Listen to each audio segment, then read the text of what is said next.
우리 지난번에 했던 그 내용들을 잠깐 정리를 좀 다시 했으면 좋겠습니다. 제가 그렇게 하는 이유는 오늘은 주일이니까 주일 설교 아유 끝냈다 이러려고 하는 게 아니고요. 저는 어떻게든 바울이 로마서를 썼을 때 이 로마서를 통해 우리에게 전하고 싶은 복음의 메시지 그걸 하나도 남김없이 여기서 다 전하고 싶어요. 그런데 우리가 일반적으로 우리들에게는 은혜가 있잖아요. 무슨 은혜냐면 망각의 은혜가 있잖아요. 그래서 제가 오늘 거 그냥 쑥 하고 가면 끝나요. 그런데 그렇게 하면 연속해서 계속 잊어버려요. 그래서 지난번에 했던 내용들을 이렇게 점검을 하는 거예요. 그래야 연결돼서 다시 기억이 나기 때문에 그래요. 자, 지지난번에 전에 우리는 대표의 원리에 대해서 얘기를 나눴어요. 대표의 원리. 대표의 원리는 우리 다 이제 아시죠? 아담이 우리의 대표였어요. 첫째 아담이 우리의 대표였어요. 죄짓기 전이었으니까 깨끗했죠. 그런데 그 첫째 아담을 통해서 죄라고 하는 것이 우리 인류 속으로 침투해 들어오기 시작했어요.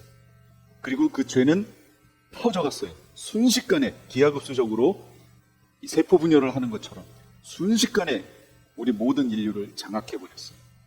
그리고 그 죄의 마지막은 사망입니다. 사망, 죽음 말하는 거예요. 그래서 여기서 죽음에 대해서 우리가 얘기했죠. 죽음은 존재론적으로 이해하면 안 된다 그랬어요. 죽으면 없어져요? 그건 존재론적으로 이해하니까 그런 거고 죽음은 관계적으로 이해해야 된다 그랬어요. 관계가 연결이 됐느냐, 끊어졌느냐, 단절됐느냐. 죽음은 하나님과의 관계가 단절됐음을 얘기해요. 죄 짓기 전 아담은 분명히 하나님과 대화하며 하나님의 온갖 좋은 것들을 받는 그런 위치에 있었죠. 그러나 죄를 짓고 사망이, 죽음이 찾아오니까 그 다음엔 어떻게 돼요? 하나님과의 관계에서 떨어져 나가기 시작해요. 그리고 하나님은 에덴에서 쫓아내셨어요. 관계가 단절됐습니다. 이게 첫째 아담이 우리 가운데 대표로서 했던 일이에요. 그런데 이 일은요, 지금까지도 영향력을 미치고 있다는 거예요. 그걸 어떻게 알아요? 죽잖아요. 모든 인류가 죽잖아요, 지금. 육체로 태어난 모든 피조물이 우리만, 인간만 죽는 게 아니라 모든 피조물 다 죽어요. 그걸 통해서 알 수 있는 게 뭐냐면 아담은 모든 피조 세계의 대표였다라는 것을 알게 된다라는 거죠. 그런데 또 한 분의 대표가 오셨어요.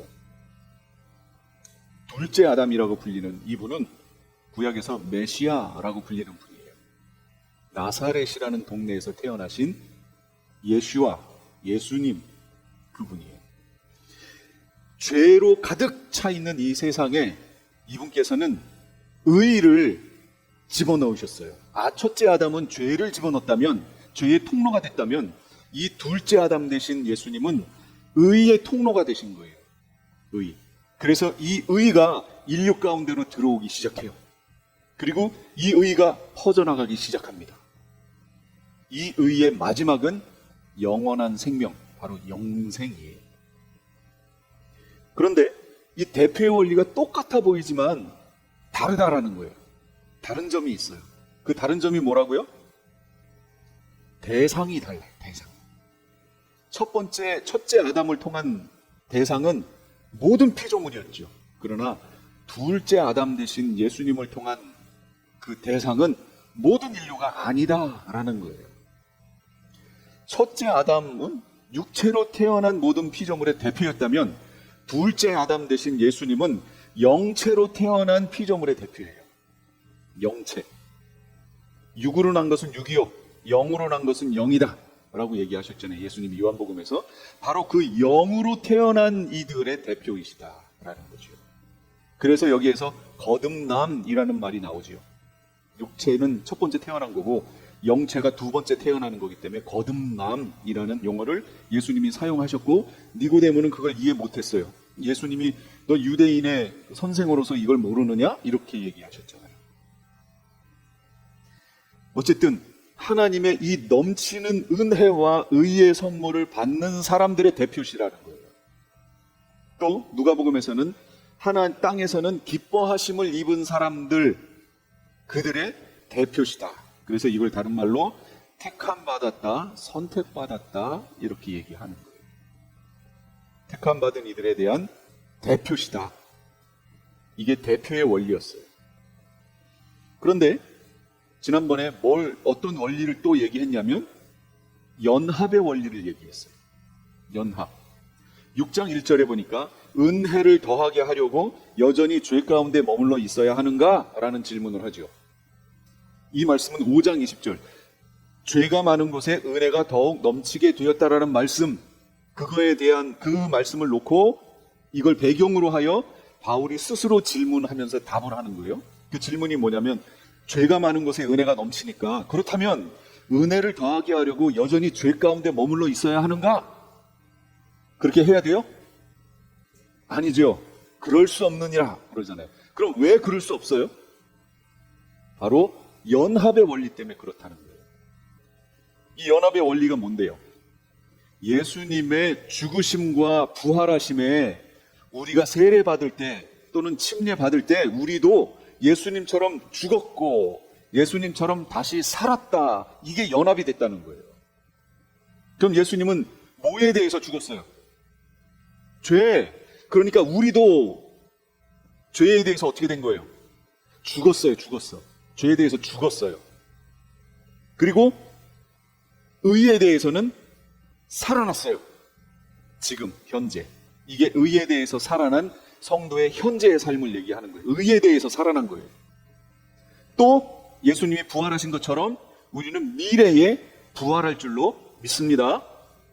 그건 미래형이에요. 부활은 미래형이에요. 지금은 의에 대해서 살아난 거예요. 이렇게 죽으심과 살아나심이 예수님의 죽으심과 살아나심에 대해서 우리가 연합됐다. 이미 우리는 죄에 대해서 죽고 의에 대해서 산 상태인데 어떻게 은혜를 더하게 하겠다고 죄에 여전히 거할 수 있느냐? 그럴 수 없느니라. 이거 지금 말하는 거예요. 연합의 법칙이에요. 그런데 여기서 여러분 놓치면 안 되는 부분이 있어요. 제가 지난번에 그냥 쉽게 넘어갔던 것 같은데 다시 한번 강조를 하고 싶어요. 저는 이 부분에 대해서 계속 고민을 했던 부분이거든요. 뭐냐면 죄에 대하여 죽었다라는 의미가 뭐냐라는 거죠. 여러분 다시 생각해 보세요. 죄에 대해서 죽었다라는 게 실제적으로 뭘 말하는 거냐? 그래서 죄에 대해서 죽은 게 아닌 거를 제가 지금 설명할게요. 아닌 거예요. 이거는 죄에 대해서 죽었다라고 말하는 게 아니에요. 그런데 일반적으로 교회에서 이렇게 전해진다라는 거예요. 위험한 거예요. 이렇게 전해지니까 교회 복음이 변질된 거예요. 그래서 그걸 지적하려고 하는 거예요. 죄에 대해서 죽은 게 아닌 거. 첫 번째, 우리가 더 이상 죄를 짓기를 원하지 않게 되었다. 여러분 진짜요? 크리스천이 되면 죄를 짓기를 원하지 않아요? 물론 그런 부분도 있어요. 그런데 진짜로 100% 그러냐라는 거예요. 아니다라는 거죠. 이건 죄에 대해서 죽었다를 표현하는 설명이 아니에요. 두 번째, 이건 너무 중요한 부분인데 우리의 죄가 예수님 안에서 이미 용서받았기 때문에 더 이상 우리를 정죄할 수 없다. 이게 죄에 대해서 죽었다는 내용이에요. 이미 용서받았기 때문에 하는 이 이미 속에는 과거, 현재, 미래의 모든 죄가 다 포함된 거예요. 이미 용서받았기 때문에 더 이상 우리는 정죄할 수 없다. 정죄받지 않는다.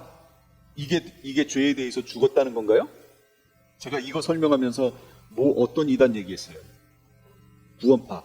그러니까 한 번 구원이 영원한 구원이라고 얘기하게 된다고 그랬죠. 이게 그럴듯하게 들리는데 성경에서 말하는 복음의 진리하고 다르다는 거예요. 달라요. 이게 죄에서 죽었다는 표현이 아니에요. 세 번째, 이게 중요해요. 죄에 대한 책임, 이걸 뭐라고 하냐면 죄책이라고 얘기하거든요. 죄책, 다시 말하면 죄의 결과. 이 결과가 더 이상 우리에게 없게 되었다. 죄책이 더 이상 우리에게 없게 되었다. 이게 죄에 대해서 죽었다는 말인가요? 이런 부분이 있긴 있으나 이 부분은 우리를 오해하게 만드는 부분이에요. 복음을 변질시키는 부분이에요. 그래서 제가 이게 중요하다고 지금 얘기하는 거예요. 그럼 죄에 대해서 죽었다라는 표현이 그럼 뭘 말하는 거냐? 성경에서 말하는 거는 그러니까 이걸 여러분 꼭 기억해 두세요. 이 두 가지예요. 근데 두 개가 연결된 거예요. 그리스도인이 되는 순간 더 이상 죄의 지배, 통치, 다스림, 곧 그 죄의 세력 아래 있지 않게 됐다. 이게 죄에 대해서 죽었다는 거예요. 죄가 왕노릇하죠. 우리는 종노릇했잖아요. 죄의 종노릇했죠. 더 이상 이제 그 세력 아래에 우리가 있지 않게 됐다. 그걸 말하는 거예요. 첫 번째 의미가. 죄에 대해서 죽었다라는 의미는. 두 번째는 그래서 우리가 이제부터는 죄에 대해서 대항하고 저항하고 싸울 수 있게 됐다. 이걸 말하는 거예요. 우리는 이제 싸울 수 있어요. 죄의 종이었을 때는 어땠는데요? 못 싸웠어요. 싸울 수가 없었다고. 왜요? 죄의 종이니까. 그리고 그 왕은 누구예요? 왕 노릇하는 이는 죄가 왕 노릇하니까 그 권세에 눌려서 그 권세 아래 순종하며 복종하며 그냥 살아왔다는 거예요. 그러면 그 상태에서 맺히는 열매는 다 뭐예요? 다 죄지요. 죄의 열매가 맺히는 거죠. 우리가 그 상황 속에 살았었다라는 거예요. 자, 여기서 이제 중요한 얘기를 할게요. 죄에 대해서 죽었다라는 말에 대한 딴 이름 한 소리가 있어요. 딴 이름 한 소리 여러분 아시죠? 피아노에서 도샵을 제가 눌렀어요.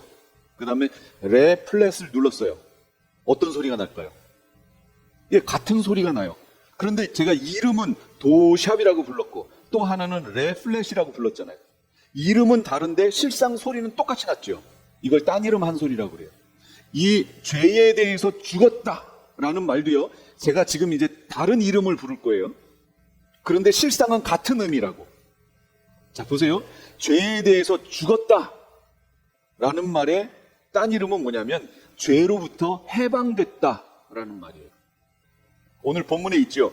18절하고 22절에 있죠. 18절에 있는 말씀 제가 읽어드릴게요. 보세요. 죄에서 해방을 받아서 의의 종이 된 것입니다. 죄에서 해방됐다고. 이게 죄에 대해서 죽었다라는 표현이에요. 또 다른 표현이 있어요. 그게 뭐냐면 여러분 노래에도 나오는 거예요. 죄에서 자유를 얻었다. 자유로워졌다. 저는 이것 때문에 고민을 했어요. 죄에서 자유를 얻게 함은 분명히 이 찬양 불렀거든요. 죄에서 자유를 얻게 된다고? 여러분은 이걸 들으시면서 이 말 계속 들었잖아요. 죄에서 자유로워졌다. 근데 죄에서 자유로워졌다는 거에 대해 여러분은 어떻게 이해하고 계신가요? 자유가 뭐예요? 내 맘대로? 그럼 죄도 내 맘대로란 얘기예요? 이 부분을 여러분은 어떻게 이해를 해오셨는지 궁금해요. 저는 이 부분을 고민했던 거예요. 죄에서 자유로워졌다고? 자유롭다고? 그거에 대한 결론이 이거예요. 바로 죄에 대해서 죽었다는 말이구나.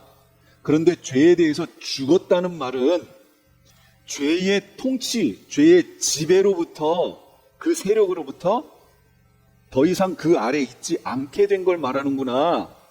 그리고 이제는 그 죄에 대해서 내가 의지를 사용하여 저항할 수 있구나.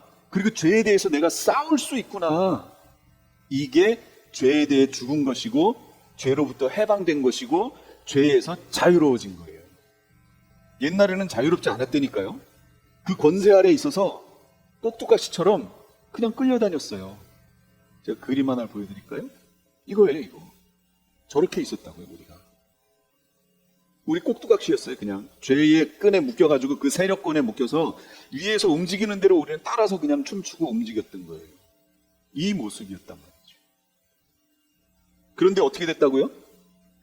자, 바위를 잘랐죠. 끊겼어요. 저 끈이 끊겼다고. 저 세력으로부터 우리가 끊어졌다고. 더 이상 이 존재는 이 위에서 움직이는 대로 움직일 필요가 없어요. 자유로워졌어요. 해방됐어요. 죽었어요. 제가 죽었다, 살았다. 이걸 어떻게 이해하셔야 된다고 그랬죠? 관계적으로. 관계가 끊어졌다고. 죄와의 관계가 끊어졌다고. 지금 우리는 그 상태에 있는 거예요. 여러분 이해를 잘 하시고 보셔야 돼요. 자, 오늘 본문은 15절에 뭐라고 시작하냐면 율법 아래 있지 않고 은혜 아래 있다고 해서 마음 놓고 죄를 짓자는 말입니까? 이렇게 물어봐요. 대답이 뭐예요? 그럴 수 없습니다. 그럼 왜 그럴 수 없죠? 이 말씀의 배경은 이거예요. 바로 전절이에요. 14절. 여러분은 율법 아래 있지 않고 은혜 아래 있으므로 죄가 여러분을 다스릴 수 없을 것입니다. 이 말씀이에요. 아, 우리가 율법 아래 있지 않고 은혜 아래 있구나. 그래서 15절에 그러는 거예요. 율법 아래 있지 않고 은혜 아래 있기 때문에 마음 놓고 죄를 짓자는 말입니까? 죄에 대해서 자유롭다며 이런 말이죠. 오늘 본문은 그럴 수 없다 이렇게 얘기해요. 그러면 왜 그럴 수 없죠? 왜 마음대로 죄를 지으면 안 된다고 지금 얘기하는 거예요? 이유가 뭐예요? 아까 지난번에는 연합의 원리에 의해서 이제 죄 가운데 거하면 안 된다고 얘기했지요. 연합의 원리. 우린 죽었다. 죄에 대해서. 근데 오늘 말씀은 뭐라고 그래요? 마음 놓고 죄를 지으면 안 되는 이유에 대해서 뭐라고 그래요? 바로 종의 원리 때문에 그런 거예요. 제가 지금 세 가지 원리 계속 얘기했어요. 대표의 원리, 연합의 원리, 그 다음에 종의 원리 얘기했어요. 종의 원리가 뭔가요? 16절 찾아보세요. 우리 16절 한번 같이 읽어볼게요. 아무에게나 거기부터요. 시작. 아무에게나 자기를 종으로 내맡겨서 복종하게 하면 여러분이 복종하는 그 사람의 종이 되는 것임을 알지 못합니까? 네, 그것 때문이에요. 여러분, 우리가 죄로부터 이렇게 끊어졌지만, 죄의 세력으로부터, 죄의 다스림으로부터 끊어졌지만, 여전히 그 죄의 유혹은 우리 가운데 있나요, 없나요? 있어요. 여전히 있어요. 지금 우리 상태에 여전히 있어요. 그런데 죄가 우리를 자꾸 죄 짓도록 우리를 유혹하고 그렇게 만들어가요. 그런데 우리가 그 죄에 대해서 순종하고 그 일을 해버리면, 그러면 오늘 16절 본문은 뭐라고 얘기를 해요? 여러분이 복종하는 그 사람의 종이 되는 것임을 알지 못합니까? 그러잖아요. 우리가 죄에 대해서 자유로워졌어요. 끊어졌어요. 해방됐어요. 그러나 우리가 끊어졌음에도 불구하고 죄의 유혹에 빠져서 여전히 죄를 짓는다면 우리는 뭐의 종이에요? 죄의 종이 된다는 얘기예요. 오늘 본문이 죄의 종이 된다는 거예요. 원리가 내가 복종하는 그 존재의 종이 되는 거예요. 제 얘기 아니에요, 지금. 그런데 오늘 15절에서 질문을 하고 16절에서 그걸 대답했죠. 우리가 죄 가운데 죄를 계속해서 지으면 안 되는 이유에 대해서 지금 설명했잖아요. 그런데 보세요. 아까 죄에 대해서 죽었다라는 표현이 그걸 설명해 놓은 게 아닌 거에 대해서 제가 설명할 때 세 가지를 설명했는데 여러분 보세요. 죄 첫 번째 거 빼고 두 번째 거. 죄가 예수님 안에서 이미 용서받았기 때문에 더 이상 우리를 정죄할 수 없다. 이 논리로 치면 우리가 죄를 지어도 우린 정죄받지 않잖아요. 네. 여러분 이게 성경의 원리예요? 아니라고 지금 얘기하잖아요. 죄 종된다고 얘기하잖아요. 또 죄책이 더 이상 우리에게 없게 된다.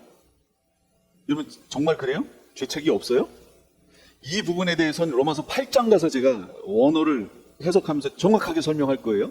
지금 우리가 장로교인 이러면서 이 하나님 말씀에 대한 이 로마서를 잘못 이해하고 있는 부분들이 있다는 거예요. 저는 이 부분을 준비하면서 우리가 정말로 복음을 잘못 이해하는 부분들이 있구나. 이 로마서 6장은 대단히 중요합니다. 15절에 질문하고 16절에 이렇게 대답했다는 것은 우리가 해방되었어도 여전히 죄를 지으면 우리는 누구의 종이 된다는 거예요?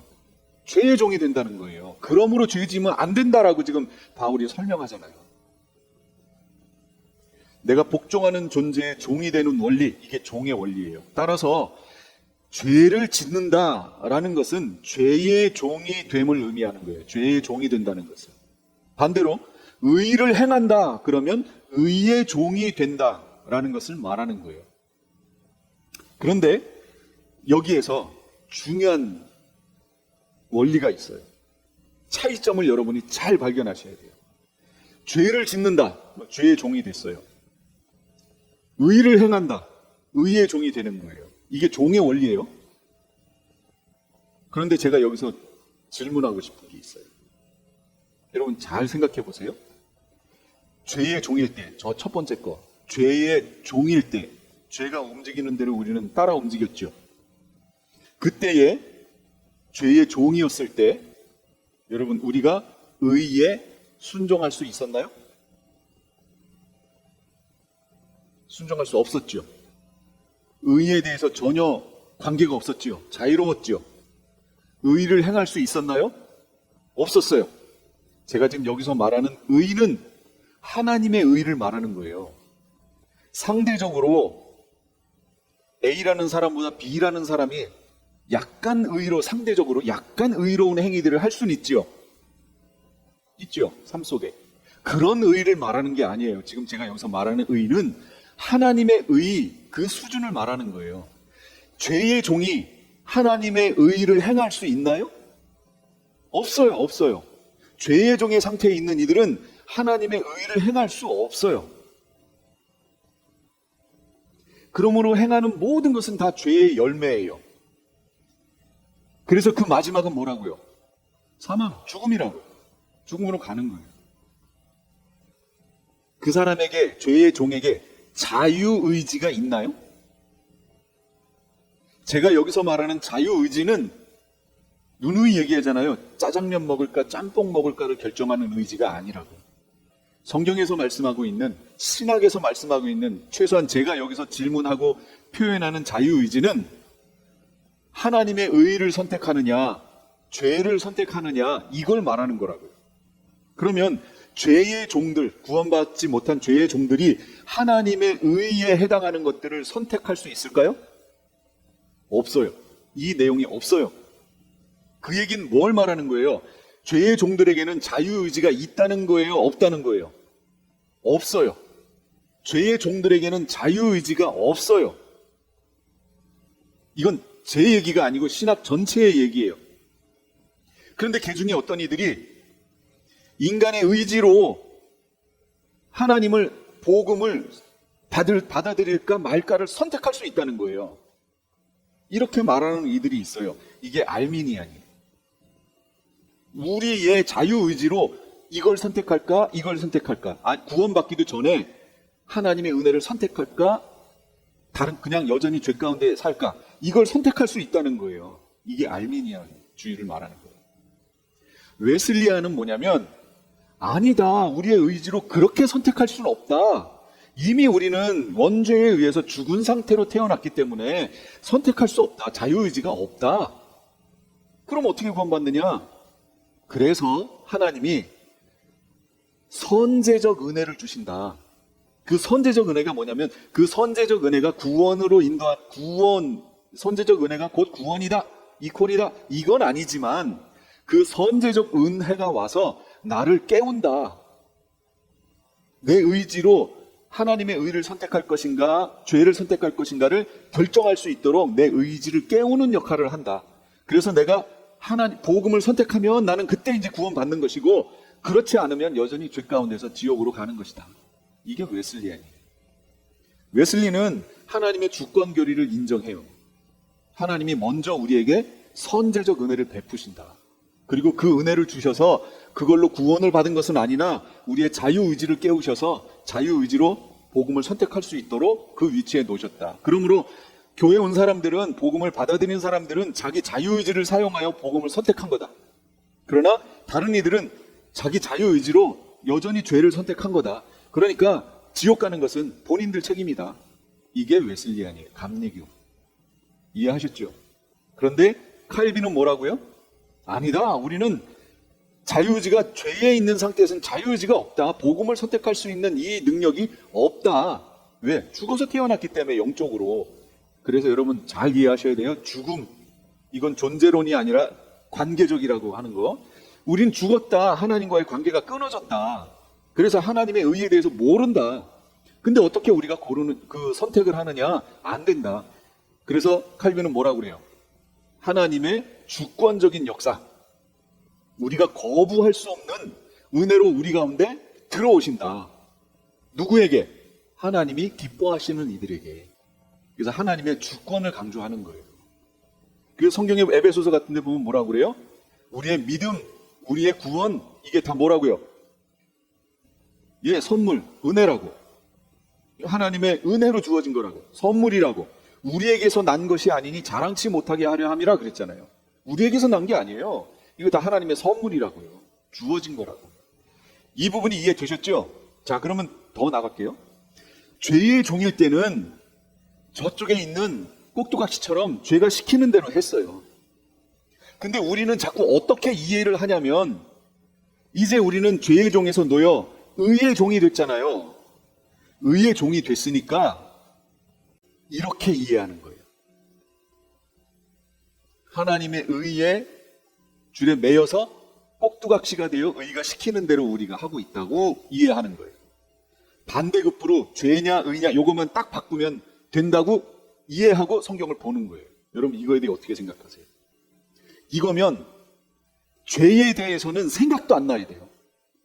나더라도 그건 나에게 아무런 영향력을 줄 수 없어요. 우리는 의에 꼭두각시가 되어 의가 시키는 대로 해야 돼요. 근데 저게 맞아요? 그걸 어떻게 알아요? 예, 본인들을 보시면 알잖아요. 제가 저를 보면 알아요. 그럼 진짜 다 저만 볼 것 같아서 본인들을 보시면 알잖아요. 본인들을. 진짜 이렇게 해요? 아니다 라는 거예요. 아니에요. 이게 달라졌다는 거예요. 이게. 이 차이점을 여러분이 아셔야 돼요. 그래서 지금 우리는 어떤 상태냐면 죄에 대해서도 끊어져 있는 상태요. 의에 대해서도 끊어져 있는 상태라고요. 지금 우리가. 차이점이 뭐냐? 아까 말씀드린 자유의지라는 거예요. 자유의지. 우리는 지금 하나님의 의에 대해서도 선택할 수 있고 죄에 대해서도 선택할 수 있죠. 할 수 있잖아요. 죄의 종일 때는 하나님의 의에 대해서 선택할 수가 없었어요. 그냥 행하는 것마다 죄였어요. 그러니까 자유의지가 없었다는 거예요. 그런데 우리가 구원받고 죄로부터 끊어지고 나니까 우리에게 자유의지가 생겼어요. 하나님의 의를 선택할 것인가 죄를 선택할 것인가, 이 의지가 생겼다고요. 그럼 이제 우리 자유의지를 잘 사용해야겠죠. 그런데 우리 자유의지만 가지고는 신앙생활을 해낼 수가 없어요. 왜요? 우리의 본성이, 인간의 본성이 이걸 그냥 두질 않아요. 다 어디로 간다고요? 다 저 죄의 방향으로 꺾여요. 제가 지난주에도 이거 얘기했잖아요. 핸들. 휠 얼라이먼트가 꺾여 있는 차들이 있어요. 휠이 이렇게 딱 틀어져 있는 차들이 있어요. 이 차는 핸들을 놓으면 차가 한쪽으로 이렇게 돌아가요. 이게 잘 돼 있는 차는 고속도로 쫙 펴 있는 데서 이거 핸들을 딱 놓으면 똑바로 가요. 잘 돼 있는 거예요. 근데 대부분의 오래된 차들은 이게 조금씩 틀어져요. 그래서 놓으면 한쪽으로 차가 이렇게 돌아가요. 그럼 어떻게 해야 돼요, 운전자가? 예, 돌려서 바로 잡아야 돼요. 바로 잡아야 돼요. 이거 하나님이 해주신다고, 이거를. 우리 삶 속에. 무엇으로? 은혜로. 은혜로 우리 삶 속에 이 핸들을 바로 잡는 일을 하나님이 해주신다고요. 끊임없이. 끊임없이. 언제까지? 주님 만날 때까지. 죄의 종일 때는 의를 거스린 정도가 아니죠. 무관심했지요. 그러면 의의 종일 때는 죄에 대해서 그렇게 했으면 좋겠는데 그게 안 된다라는 거예요. 하나님이. 그럼 왜 그렇게 만들어 놓으셨냐? 아니, 죄의 종일 때처럼 죄를 싹 갈아서 의로 싹 바꿔가지고 죄에 대해서는 거들떠보지도 않는 상태로 우리를 만들어 주시지. 지금 우리는 죄도 알고 하나님의 의도 아는, 그래서 그 사이에서 고민하는, 그게 뭐예요? 그게 로마서 7장 얘기예요. 오라 나는 곤고한 사람이로다. 왜 이 상태로 우리를 만들어 놓으셨냐라는 거죠. 왜? 그 질문을 여러분 해보셔야 돼요. 그래서 16절에 아까 뭐라 그랬어요? 죄의 종이 되어 죽음에 이르든지 아니면 순종의 종이 되어 의에 이르든지, 이 둘 중에 하나 한다라는 거예요. 여기에서 순종의 종이 되어 의에 이르든지 할 때 그 의는 하나님의 의를 말하는 거예요. 그러니까 하나님의 의가 시키는 그 내용들에 순종하여 하나님의 의에 이르든지, 그 얘기잖아요. 지금 우리의 자유의지가 있음을 지금 얘기해 주는 거예요. 오늘 본문이. 우리의 자유의지로 죄를 선택하여 죄의 종이 된다면 의에 이르지 못하게 되고 그 마지막은 죽음이에요. 그래서 오늘 첫 번째 질문 15절 질문이에요. 그게 질문이 뭐였어요?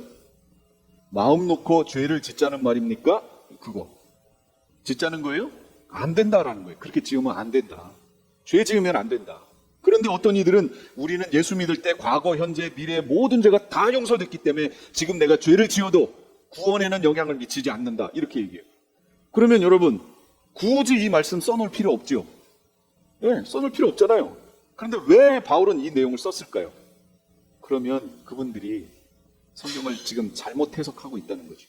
그 밑에서 신앙생활을 하는 사람들은 어떻게 되겠느냐는 거예요. 마지막에 의를 선택하여 우리 자유의지로 최종적으로 의에 이르러야 한다라고 지금 설명해 주는 거예요. 이르렀다가 아니고 이르러야 한다라고 지금 얘기해 주는 거예요. 여러분 시제를 정확히 알고 지금 보시라는 거예요. 의에 이른다. 여기서 말하는 의는 칭의를 말하는 게 아니에요. 하나님의 의를 말하는 거예요. 자연적인 상태에서, 자연적인 상태라는 것은 예수 믿기 전 자연인의 상태를 말하는 거예요. 그 상태에서 실제적인 의, 내가 행하는 어떤 의, 그것으로 하나님의 의에 도달할 수 있는 피조물은 없어요. 없죠? 예, 자기 의로 하나님의 의에 도달할 수 있는 존재는 없어요. 그러므로 메시아께서, 예수님께서 하나님의 의를 친히 이루어내시고 우리가 이룰 수 없으니 우리에게 칭의, 그냥 의롭다 칭해 주시는 그 은혜를 주신 거예요. 믿음으로 말미암는 그 은혜를 주신 거예요. 그러면 왜 이런 신분을, 참 이렇게 애매하죠? 오라 나는 곤고한 사람이로다 라고 말하는 이 애매한 상태의 신분을 허락하셔서 지금 여기에 우리가 살게 하시는가, 이 부분에 대해서 우리가 생각해 봐야 된다는 거죠. 변질된 하나님의 형상을 소유한 상태에서는 하나님의 의를 추구할 수 없어요. 그렇죠? 자연인 상태에 있는 이들이 하나님의 의를 추구하며 그 방향으로 갈 수 있어요? 없다고 그랬잖아요. 바로 그 하나님의 의에 이를 수 있도록 우리를 이끄시는 첫 번째 작업, 이게 우리의 신분 변화예요. 우리 신분을 바꿔주셔야, 그때서야 우리에게 자유의지가 생기고, 그래야 우리가 하나님의 의를 선택하여 그 방향으로 갈 수 있게 되는 거예요. 이게 시작이에요. 그래서 칭의의 과거적 단계는 우리 신앙의 시작을 말하는 거예요. 근데 여러분 거기에 머물러 있으면 안 돼요. 그게 시작이라니까요. 칭의의 현재적 단계를 이루어내야 되는 거예요. 이걸 옛날에는 성화라는 말로 불렀죠. 근데 이제는 그렇게 부르지 않아요. 칭의는 과거고 성화는 현재다. 아니요. 칭의의 과거적 단계, 성화의 과거적 단계, 칭의의 현재적 단계, 성화의 현재적 단계, 이렇게 부르는 거예요. 이건 이제 계시록 할 때 다시 또 언급을 하도록 하겠습니다. 자, 결론이에요. 하나님께서 구원받은 이들에게 구원받는 순간 데려가시면 얼마나 좋겠어요. 그렇죠? 근데 왜 육체의 삶을 허락하시느냐, 이거예요. 이 애매한 상태로 왜 육체의 삶을 남겨두셨느냐. 그렇다면 이건 하나님이 의도하신 거라는 거죠. 저걸 의도하셨다라는 거예요. 하나님과 영원히 같이 즐거워하고 기뻐할 준비를 시키시기 위해서. 준비시키시는 거. 하나님과 영원히 같이 즐거워할, 그리고 기뻐할 준비 지금 시키고 계신 거예요. 이걸 뭐라고 하냐면 영생이라고 부르잖아요. 영원한 생명, 영생. 영생을 준비시키기 위해서예요. 저는 지금 로마서 바울 서신 하고 있어요. 이거를 요한복음으로 가면요 내용이 좀 달라요. 구원의 관점이 다르기 때문에 그래요. 바울은 아직 안 이루어졌다, 지금 그 완성을 향하여 가고 있다고 얘기하는 게 바울의 관점이에요. 그런데 요한은 그게 아니고 지금 우리에게 영생이 있다라고 얘기해요. 그러므로 영생을 지켜내라, 이렇게 말하는 게 요한의 관점이에요. 그러니까 여러분, 요한의 관점을 가지고 이 바울의 서신을 해석하시면 안 된다고요. 그럼 막 헷갈려지는 거예요. 저는 지금 바울 서신을 하고 있는 거예요. 그럼 바울은 구원의 완성을 향하여 영생에 이르게 하려 함이라 그랬잖아요. 영생을 향하여, 완성을 향하여 지금 가고 있는 거예요. 죄의 종의 체질, 우린 태어날 때부터 죄의 종의 체질을 가지고 태어났잖아요. 이걸 개선해서 하나님과 함께 지낼 수 있는 의의 종의 체질로 개선하기 위해서 육체의 삶을 지금 남겨두신 거예요. 그러면 이렇게 얘기할 수 있죠. 내가 지금 예수 믿고 오래 산다는 것은, 죄송합니다, 아직도 개선되어야 할 부분이 많이 남았구나, 이렇게 이해하시면 된다는 거예요. 아직도 내 삶 속에 개선되어야 할, 의의 종의 삶으로, 체질로 개선되어야 할 부분이 아직도 많이 남아있구나. 그래서 여러분 22절 하가 하셨던 말씀 기억하시나요? 시작. 이제 여러분은 죄에서 회방을 받고 하나님의 종이 되어서 거룩함에 이르는 삶의 열매를 맺고 있습니다. 그 마지막은 영원한 생명입니다. 여기에서 거룩함에 이르는 삶의 열매를 어떻게 한다고요? 어떻게 한다고 나와요? 맺고 있습니다. 이 부분은 새 번역이 너무 잘 번역했습니다. 너무 잘 번역했어요. 개역 개정은 뭐라고 했어요? 여기에 맺었으니 이렇게 나와요. 완료 또는 과거형으로 해놨어요. 그런데 원어는 동사 직설법 현재 능동태 2인칭 복수예요.